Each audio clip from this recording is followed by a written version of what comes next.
কি কিছু বলবেন? অনেক সুন্দর গান করেন তো আপনি। শুক্রিয়া। আর কিছু? আমি না ঘোড়ায় পেঁচায় কথা বলতে পারি না। আচ্ছা, তারপর? আমার না আপনাকে ভাল লাগছে। তো কি করতে হবে এখন?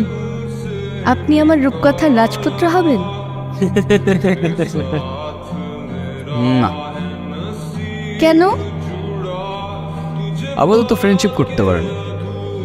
ফ্রেন্ডশিপ করে কি হবে? আপনি আমার রাজপুত্র হবেন আর আমি আপনার রাজকন্যা। ভাইয়া আপনারা কিছু মনে করেন না তো, আমার বান্ধবীর স্কুল একটু ঢিলা আছে। এই চল তো তুই। দেখ, হাই রাজপুত্র। Hello, what's up? এই তো, আপনার কি অবস্থা? এই তো আলহামদুলিল্লাহ।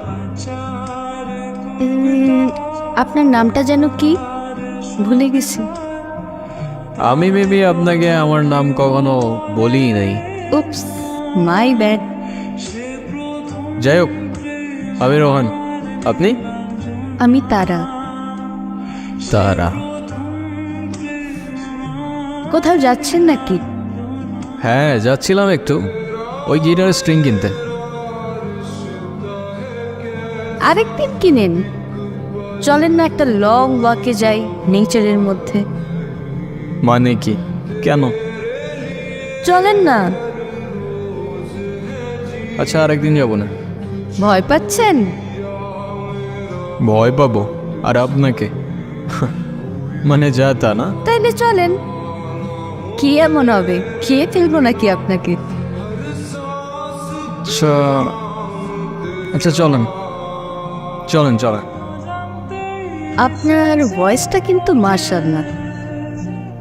কিন্তু আপনি কি সারাক্ষণই গিটারটা নিয়ে ঘুরঘুর করেন? একজন আর্টিস্ট তার আর্ট আর ইনস্ট্রুমেন্ট ছাড়া আর কি নিয়ে ঘুরঘুর করবে বলেন? তবে সত্যি বলতে এই গিটারটা একটু স্পেশাল। আমার যখন 6 বছর বয়স, আমার জন্মদিনে আমার মা গিফট করছিল এটা। এমনিতে আপনার ক্যারিয়ার নিয়ে প্ল্যান কি? মিউজিক। আচ্ছা, আর ব্যাকআপ প্ল্যান? মিউজিক। আপনি আপনার প্যাশন নিয়ে অনেক সিরিয়াস মনে হচ্ছে। প্যাশন বাদ দাও, মিউজিকের বাইরে তো আমার কোনো লাইফই নাই। জাস্ট লাইফই নাই, বুঝছো? আচ্ছা, তারপরেও সাপোজ যদি কখনো মিউজিক ছেড়ে দিতে হয়, তখন কি করবেন?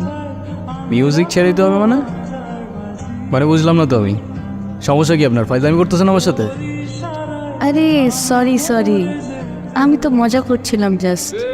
মিউজিক এটা কোনো জোক না যে মজা করবেন। আচ্ছা সরি তো। আচ্ছা, কান ধরছি, যান। সরি। It's okay. আচ্ছা, আমার না যেতে হবে, লেট হয়ে যাচ্ছে।